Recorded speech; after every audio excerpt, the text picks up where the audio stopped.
welcome to the Wedding Business Success Show. I'm your host, Debbie Shadid. I'm excited that you're here. We are exploring and meeting some wonderful Black wedding professionals as part of my Extraordinary Women series. And today I'm going to introduce you to one of my clients, JennCole. She is a lead designer at JennCole Design. She designs wedding gowns. She owned a bridal shop in the past for 14 years in Mississippi. She has a wonderful story. She currently resides in Brooklyn, New York, and we'll get all into that. So I can't wait for you to meet her. Okay, Jenn, how are you? It is so great to see you. Hi, Debbie. Good to see you as well. So before we start and get too much into your story, I would like for you to take a moment and introduce yourself to us. Give us, a little background, the nitty gritty. I know about you, but share your story a little bit about what you're currently doing, where you live, family, that kind of stuff. Debbie, I'm glad to be able to do this interview for you. My name is JennCole, and I'm a wedding gown designer. I'm originally from Mississippi, and I moved to New York in 2010 to actually start my own brand, start my own label. I actually owned the first African-American bridal salon in the state of Mississippi for 14 years. And after my sons were in college, I decided to move to New York and pursue my dream in designing. In 2017, I actually was finished with my first collection. I actually launched the collection in 2018 in July, along with my new website. So last year and this year, I've just been basically marketing and advertising the collection. So my collection is available in sizes 2 through 30, also made to measure. Or if you're looking for something very different and want a custom gown done, then I can design a custom gown for you as well. Well, you guys, I've seen Jenn's collection and it's amazing. Do you want to share a little bit about getting to New York and about that process? Because I think it really says a lot about your determination. We'll get into the story about some more about your background, but I would love for you to share that. For those people who think, they're starting their business or living out their dreams is too hard, listen to Jenn's. Okay, so like I said, I'm originally from Mississippi. I have 5 brothers and 1 sister.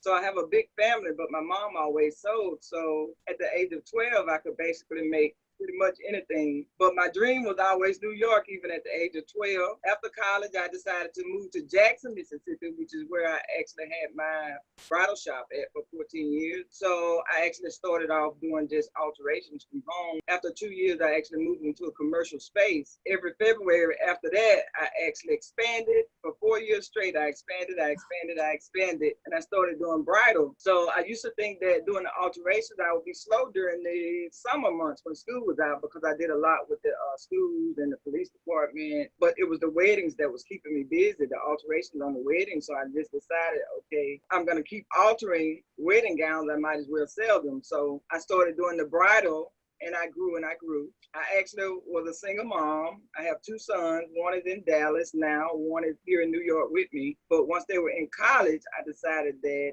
okay, I still want to pursue my dream in designing, but my determination, my biggest focus was I used to watch the TV all the time, Debbie, watching the red carpet shows or the award shows, and I was like, one day I want to do that. So it was just my hard work and determination that actually pushed me to go on and come to New York and pursue my dream. I'm excited about it, and I don't regret it. For those who are thinking about starting their own business, it takes a lot of hard work. It's a lot of determination, a lot of long hours. It's just a whole lot. It's not very easy. So you just have to stay focused and continue to grow. Keep yourself surrounded with positive people and just believe in yourself. So I'll let you guys in on this. I talked to Jenn a few days ago about sort of her experience as a Black woman in business and just in life. I have the opportunity to talk more openly about it, although I would have talked to Jenn about it before.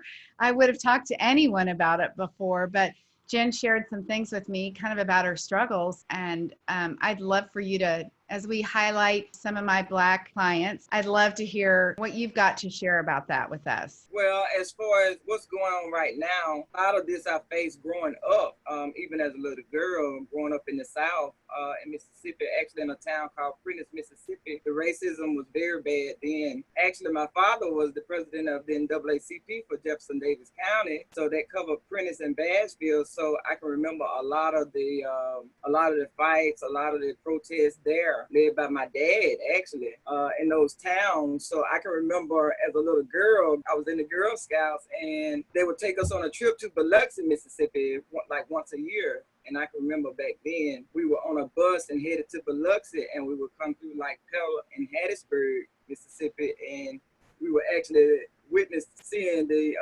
KKK standing at the traffic lights on Highway 49 with their hoods on and taking up money for their organization and screaming, racist names at us as little kids on the bus. So a lot of that went on in the South. I can remember times when just me and my cousins were walking down the street, and a car full of white kids would come through, and they would throw stuff at us, and they would be screaming and yelling, nigger, nigger, nigger. Oh my And it upset my dad so bad. I can remember once that he jumped in the car and he tried to chase after them. But yeah, that's the kind of stuff that went on then. So what's going on now has been going on for a long, long, long time. I did good in Mississippi because I'm not going to say everybody is like that, Debbie, because I had just as many white customers as I did black customers. And my customers were very good. They still love me to this day. I still talk to them now. When I moved to New York, a lot of my customers, they would, always check on me. Mm-hmm. And that's black and white. So I'm not going to say that all white people are the same, but it's just the fact what's going on now with the protests and stuff is going on for so long. Everybody is just tired. It's like, when does it stop? I don't think it stops. But my thing is, racism is not something that just comes automatically. It's actually something that's taught. So you can't change what's in a person's heart. Now, it's just the issue of it's going on too long. When is it ever going to stop? So people are angry. People are upset. And I can understand that because of the stuff that I went through back, growing up. As far as with my business in Mississippi, like I said, I was the first African-American bridal salon in the state of Mississippi. At that point, I think I kind of blocked it out. I didn't really like to focus on stuff like that. A lot of stuff would go on in Jackson as far as protests and stuff. Them focusing on keeping the name like Martin Luther King, keep it going, keeping the dream alive. And I did a lot of stuff with the city as far as that and programs and different stuff like that. But now that I moved to New York, it's totally different. I don't really face that in New York, Debbie. I really don't.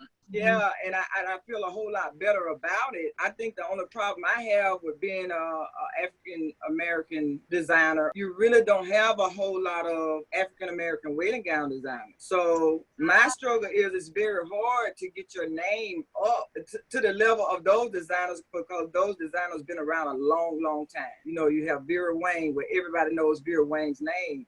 So it's going to take a whole lot of time, for my name to get up there like that. But I came to New York and I'm doing very good. I guess some of my accomplishments that actually shows that I'm doing pretty good. So I'm a part of the Knot organization. So I've been in their magazine last year 6 times, and I've been in the 2 spring summer magazines at the beginning of this year, and I'll be in the fall winter magazines as well at the end of the year. And then I was also awarded as an IAW influencer for 2019-2020. And IAW, of course, is the International Association for Women. So they support all women in business, and it's a big platform that's actually international. It's nationwide, that supports and give women the tools that they actually need to see. We do a lot of webinars. They do a whole lot of stuff, and it's a very good organization. Well, Jenn, I want you to tell us about your Africa experience that's going on, because this is a pretty incredible thing. I will leave links to all of this in the show notes so that you have access to go check this out, what Jenn's going to tell you about. I want to mention one other thing. So I'm also part of the Wedding Salon Bridal Showcase, which is one of the biggest bridal shows here in New York. They actually cover New York, they cover California, they cover DC, Miami, and Chicago, I think. In February, I participated did my first showing with them in New York City, and it was very good. It was almost 900 brides there. They actually do 4 here a year, and the one in April was actually canceled because of the coronavirus. The next one is July the 27th, so we're kind of waiting to see how that's going to go. And then the next one will be December 16th this year. So I'll actually be participating in all of those shows and giving away a wedding gown to some special bride. Yeah, so I have that going on, and since this pandemic has been going on, basically have been working on the Taste of Africa. So the Taste of Africa is a movement in Africa, actually was started in Ghana. Tango Plamani is actually the spearhead for the Taste of Africa in Ghana. So it's basically an organization that is building on uniting the entertainment industry as a whole. That's dealing with the music, the fashion, the culture, everything combined as one, and actually uniting the cultures like with America and Africa, combining it as a whole, creating something very unique and different, and actually leaving a legacy for Africa. So I'm actually the director of fashion and modeling for the Taste of Africa. I will be working with young girls from ages 16 to 24 that are interested in fashion and modeling in Africa. And I will actually be training them on an international level. We don't see enough African designers. So I actually want to train them. I want to learn as much as I can about their culture and the fashion, and I want to combine it with the American fashion and you know, just start to create something very unique. So I also be teaching them to, you know, respect themselves. I want to show them that their dream can actually come true. And I want to share with them the struggles that I face, you know, in having my own business. But I want them to know that they can become successful as a woman, regardless of the obstacles we face and regardless of their skin color or body type. So even with the models, I'm not just going to use small models. I have no limit on, you know, the size that the model can be, you know, just giving them some insight on and teaching them on an international level. Okay, I got to ask a question. When do I say Black and when do I say African American? And when do you know, for all of us who are trying to find the right way, you know, I felt uncomfortable saying either one up until this week. And, you know, I mean, Jenn knows me because she's been one of my clients. I just think I wasn't looking at anybody based on color. They were just all my clients. Right. So I never had an occasion to say Black or white or anything. Now, I have, in all fairness, asked several of my Black clients questions culturally that I maybe wanted to understand about their business culturally. So sometimes we might have a conversation about white weddings that were being planned versus African American weddings versus Hispanic weddings. So we'll have a cultural discussion like that. But anyway, what is a person supposed to say, Black or African American? No, the proper thing to say would be African American, or, you know, of course, if I'm dealing with Africa, I'm going to say African. I just think African American is the proper thing to say. Yeah, I noticed when you were talking to me the other day, you said Caucasian.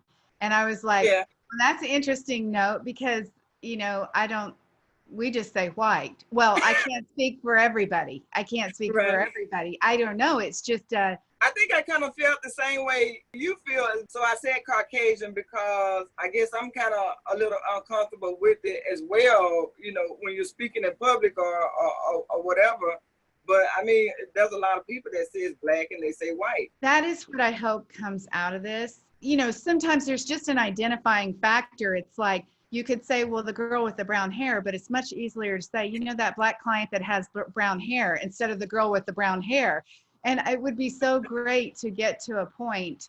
I don't think nobody would be offended by you saying somebody can say that, you know. Yeah. I mean, I don't work with clients like you do, brides, but there would be, you know, I was thinking about this in the last week. Like, if I said Asian, would I have felt the same, or Hispanic, would I have felt the same insecurity that I feel about saying Black or African American? And I don't think I would have. I think it was just like I knew that I was unsure about how I should address somebody. You know, I don't want to address anybody as anything, but if there's really a reason or conversation that's being had, I just want to be able to get it right. So to clarify, you're saying African designers and you're saying designers from Africa that live in Africa when you say that. Right. So I would say African designers or African American designers. Got it. Yeah. Okay. Mm-hmm. Got it. Yeah. Thank you for that. Yeah. Because even, I mean, here, I mean, everybody says Black and white, but I don't think nobody says that in Africa. They say African. Yeah. So, yeah. So, I mean, it's a tricky question. Well, listen, Yeah. Yeah, and this is one of the reasons why I was excited to talk to you, because we can talk about anything. But Yeah.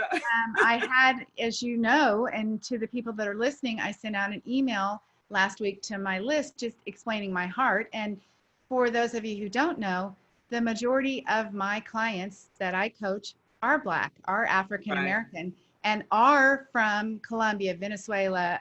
They're from all over. Right. The smallest percentage of my clients are white.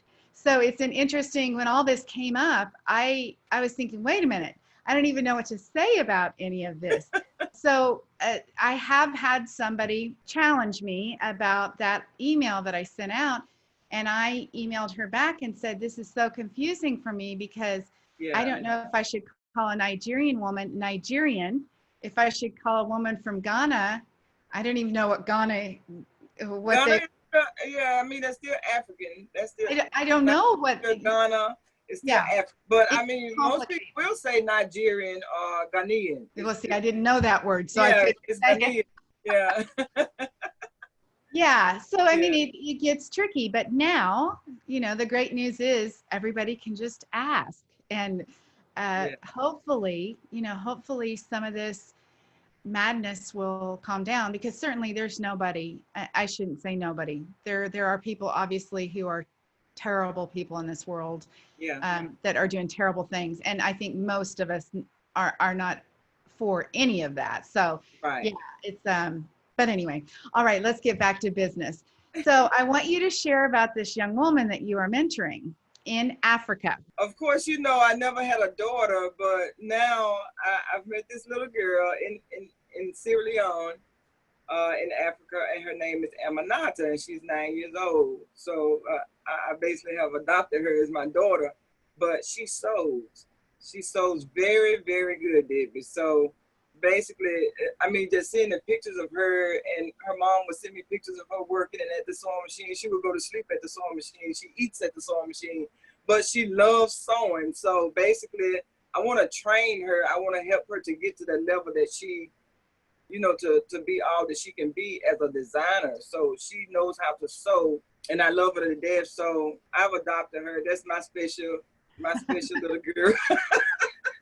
That's my special little girl, and I'm gonna train her and mentor her and coach her to be all she can be just by supporting her. And so that's basically the same thing I will be doing with other girls there. It's not just about the fashion and the modeling. It's about teaching them to believe in yourself, to believe what you can achieve in this world. So that's basically what I want to do. If they have problems, I want to be there. If they got problems and they need to talk to me, I want them to be able to talk to me at any time. The Taste of Africa is preparing. We're preparing for a launch, which would have been in March, but because of the virus, of course, we couldn't. So now we're still preparing. It actually gave us more time to actually prepare.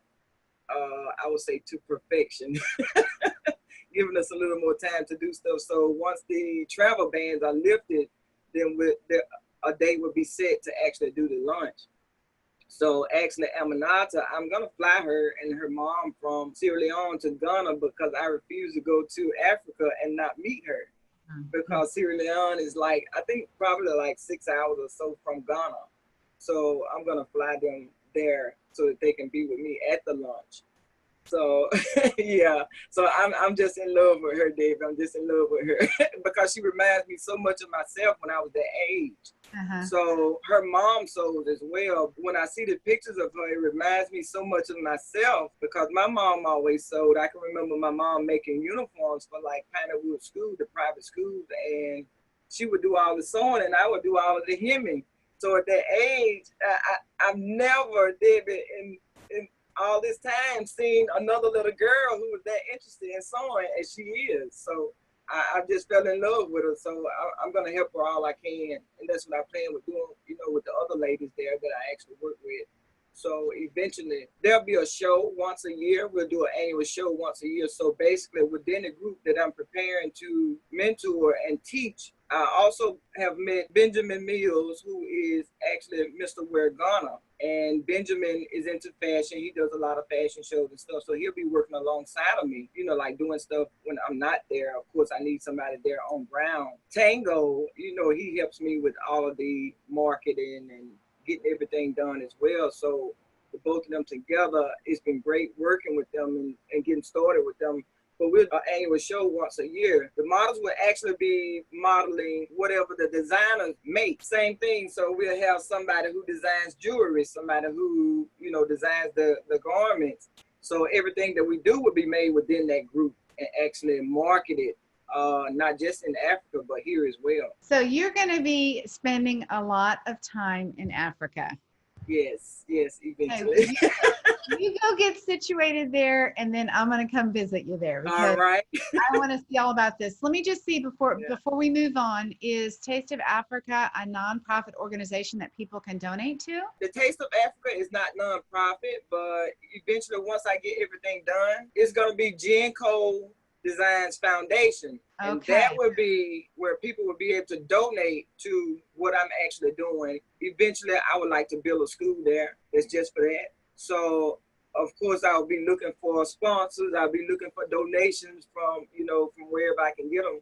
But that's my plan, is to actually eventually open a school there. Well, Jenn, I don't know if you remember this, but I have said since I started my business that I would like to find a charity to partner with that was women, young girls. That felt right to me.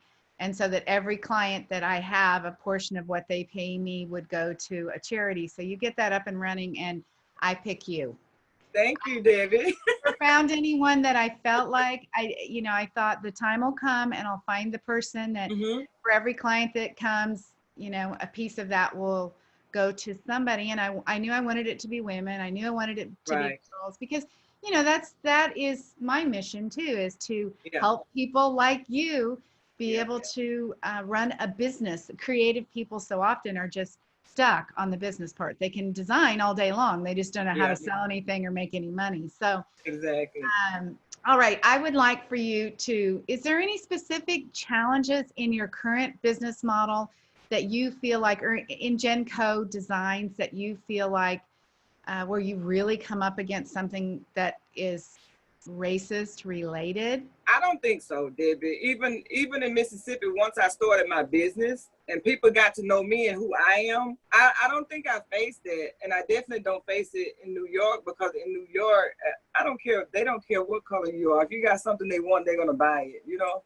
So I don't think that's a big issue. But I'm gonna say this: as far as being a Black female-owned business, it is very hard as far as the financial side. It's like you can apply for this and that, whereas here I am again, like you. I don't know. Right. You say whatever you want. Other white people, it doesn't bother me. And whoever's listening, you guys, we're just having a candid conversation. Nobody knows what to say. So I think that one of the struggles of having being a Black female in business for myself is getting the proper help that you need. So basically, Debbie, as long as I have been in business, I have never made a business loan. I've actually worked and, you know, did little by little out of my pocket, even when I moved to New York. When I moved to New York, first of all, I didn't know anybody. I didn't have any friends, any family members. I didn't know where I would start my first job. So to go from owning my own business for 14 years to working for somebody else, but I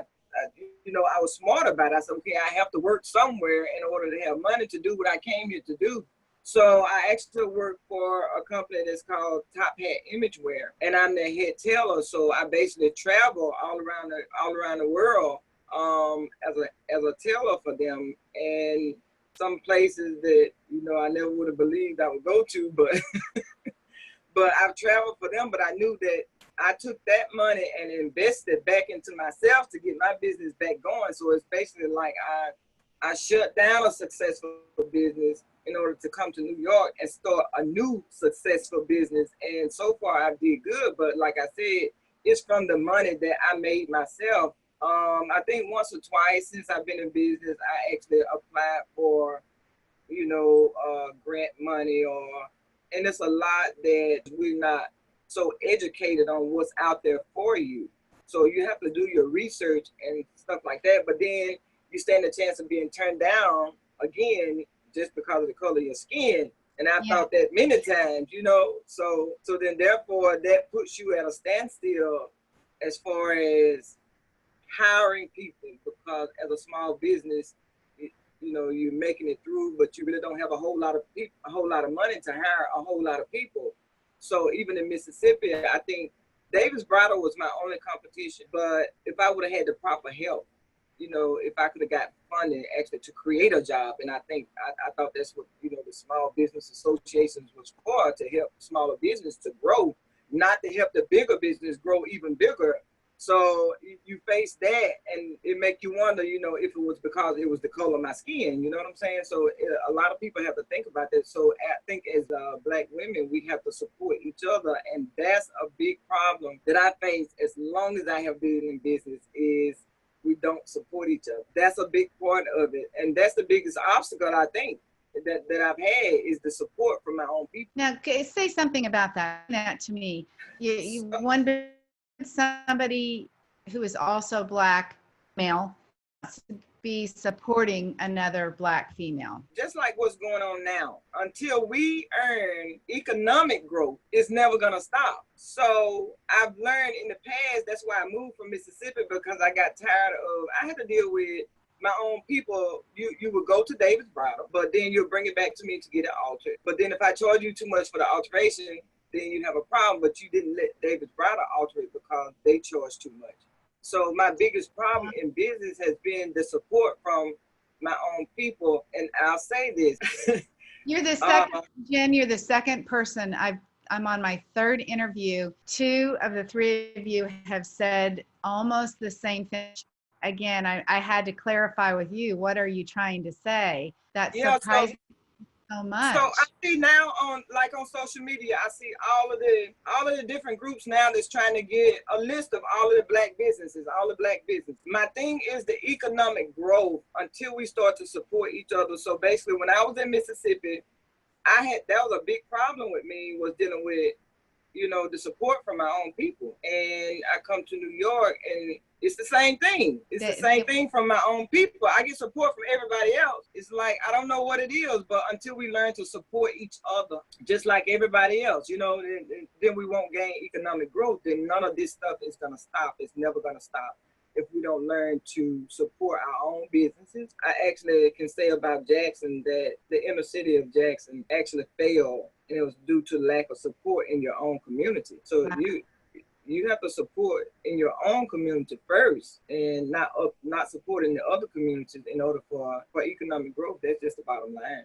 Yeah. Oh my goodness. That's super interesting point. It's just one new revelation after another to all of us who don't, I've had customers, David, that would come to me, and my dresses just say, for instance, my dress is a whole lot cheaper than a lot of the wedding gown places, and especially in New York. But in Mississippi, like, you want me to design a dress, $500. You don't realize my time put in that dress, a lot of time into designing a dress from scratch. People don't understand that you charge a certain price because of what you put in it. For every designer, you have to target your area as far as picking fabric. You have to target everything. When I was working for Ralph Lauren, Ralph Lauren was one of my second job here. My first job was actually as a tutor at the school, because when I came here, I rode in school, fashion school at the Art Institute, but Ralph Lauren was my second job. I saw how Ralph Lauren actually, if he's making something for Mississippi, it's a cheaper fabric. If he's making something for, a cheaper fabric with a cheaper price? Yeah. Oh. Yeah, because they know that they're not going to spend that money there. Here, what you get in, just say for instance, polo in Mississippi is a whole lot cheaper than it is here, but you target your area and you know what they're going to spend, and then you figure out what type of fabric you're going to use for it, and that's what you use for that area. So people don't realize the jobs that are created behind a designer, because I'm not just charging you that $3,000 for a wedding dress. Well, fabric is very expensive if you want a decent looking fabric. Not just that, you have your pattern maker. I can't sit down and do everything. I have to have a team that works alongside of me, so I have to pay them. So I can't just charge you $500 for a dress. Your fabric might cost $500 for a dress. So when I was in Mississippi, that's what I had to deal with, and that's why I decided to leave. That's because, you know what, I have to retire one day, and it's not going to be here because I did good in Mississippi. I love Mississippi. I learned everything I know from Mississippi. If I didn't grow in Mississippi and learn the things that I did as far as business, I wouldn't have made it in New York of course I wouldn't have made it in New York, but I learned the outs and ins from Mississippi. But that was the thing that I faced. I have to retire one day. I can't sell a wedding dress so for $400 or $500. It's just not gonna happen. Not if I made it from scratch. So when I was in school at the Art Institute, one of my instructors, she had a friend, a customer, and she referred me to them to make a wedding dress. And I was like, okay. And so I showed her pictures of some of the other dresses that I made, and she said, Jen, how much did you charge for these dresses? And I would tell her, she said, are you crazy? She said, you don't charge less than $2,000 for a wedding dress. Because the price was too low. Yeah, exactly.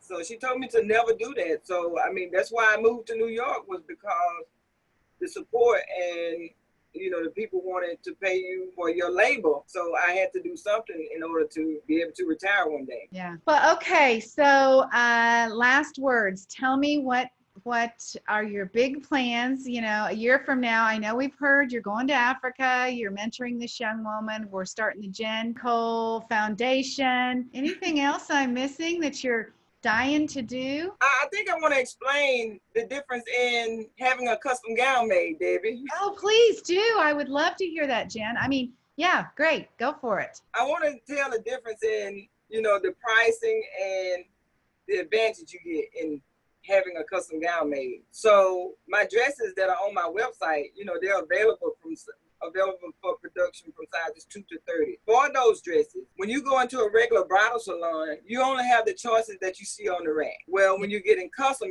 and when you go into a bridal salon, you're not going to get the fit that you're going to get with a custom gown. They're going to measure your bust, waist, and hip. And they're going to give you a gown that fits the biggest part of your body, which means if you have big hips and small bust, then that's going to cause you to have alterations done. So that's how a lot of the bridal salons make their money, is off the alterations. But when you're doing a custom gown, just say, for instance, you go on my website and you say, okay, you look at my size chart and you say, I need a size 10. Also on my website, I'm not going to just give you a size 10. I want your body measurement. So I have a measurement chart that you would, you know, take to a tailor, or you can do it yourself. I can walk you through on Zoom to show you how to take the measurements that I need, but I take all of your measurement. That dress is made from scratch, not in the wedding salons, because theirs is coming off a rack. You know, they have to order it. They're going to order it in the size that goes by that size chart. But with me, okay, you're going to sell size 10, but I want all of your measurements, so that when you get your dress, you don't have to worry about the bust being altered, because it's done in the making. So my stuff is not off the rack. It's actually custom made per order. So it just also, if you see something on my website, then you might like the top of one dress and the bottom of another dress. So it's hard sometimes for brides to actually find that perfect gown, because they might like the top and not like the bottom. So if you see a dress on my website and it's a fitted dress, but you want it more on the ballroom style, then you can actually change that, because it's made per order, meaning that can be adjusted in the factory. It's a big difference in having a custom gown made. Not just that, my gowns on my website start from $1,500 and up. Well, if your dress budget is $1,000 and you see a dress on my website that you really, really like, then just say, for instance, if it's lace, well, lace is expensive, and that dress on my website might be $3,000. If you say your budget is $2,000, then you can still get that same dress, but I'll pick a different fabric for you, a less expensive fabric for you. So it's a big difference in getting custom. It's a whole lot better than just buying off the rack. So I just wanted to explain that, so that people would know, you know, it's made in the factory. Whatever adjustments you need is made in the factory. So most of my customers, even out of town, David, I did their dresses and there's no alterations needed, because everything was adjusted, because I got all of your body measurements and everything was adjusted on the table in the making of the dress in the factory. Yeah. Well, so and not only would the dress look perfect on you then, because it's not like you said, a bust line that's a 42 cut down to a 38, that proportion isn't correct. Is it correct from the very beginning? Oh my gosh, I'm so glad you shared that. And I also wanted to mention earlier, for those of you listening, Jenn's collection that she did this spring was actually all in tones of purple. Yeah, it was really, really amazing. I had the privilege of meeting Jenn in New York last November. So we had a time together, and she let me in on that secret. And I've seen those dresses, pictures of those dresses, and they're beautiful. So you can get Yeah. anything you want from JennCole Designs, that's for sure. Yeah, so that purple, let me tell you about the purple collection. Yeah, tell me. So that purple collection, I decided to do, of course, because people are getting away from the traditional white and ivory. So I just wanted people to see, exactly how a wedding gown would actually look in colors, because I've seen colors before. When I used to go to Dallas for market, I would actually see like a red wedding gown, or from that show in February, I actually have a customer who wants a blue wedding gown. But the story behind that purple collection, that mini collection, was actually my inspiration was Jalissa Tai, who's from the Philippines, but she's in Japan right now. So I was actually mentoring and tutoring Jalissa in sketching. She loves to sketch. So when she finished school in Japan, she ended up working there because, of course, it's hard to find jobs in the Philippines. So she ended up working there to help support her family. So Jalissa had been sketching, and she was always sending me pictures, and I would tell her what she needed to change on them or whatever. So she ended up hurting her hand on her job in Japan, and she couldn't sketch for a while. So I felt so bad for her. So again, David, my passion is to help other people to bring out their inner creativity, to actually believe in themselves. So it's like she got real, real frustrated, and it's like she felt so down when I would talk to her. And I said, I'm going to surprise her in my next collection. I'm going to go through the gowns that she has sketched for me and pick out the best ones, and I'm going to create them just so that she could see them come to life. The biggest joy for a designer is to actually see your creation come to life. So I wanted her to actually witness that so that she could see, don't give up, keep pushing, regardless of what, because sometimes it's not always the people that you're around who will support your vision or believe in your vision. They might say, oh, well, no, you need to work, because that's never going to happen. But yeah. I just wanted her to see, it doesn't mean that she has to leave Japan or she has to leave the Philippines. She could make it big just sketching for a designer in the U.S. Her sketch is what brings me a vision, and what to change or what to add. It just gives me inspiration on what to create. So I just wanted her to know, not to ever give up. Yeah. Jenn, you're really incredible. Your heart is like so big. It is. It's too so big. No, it's never too big. So the whole while during this pandemic, most of the stuff I have did was basically for other people.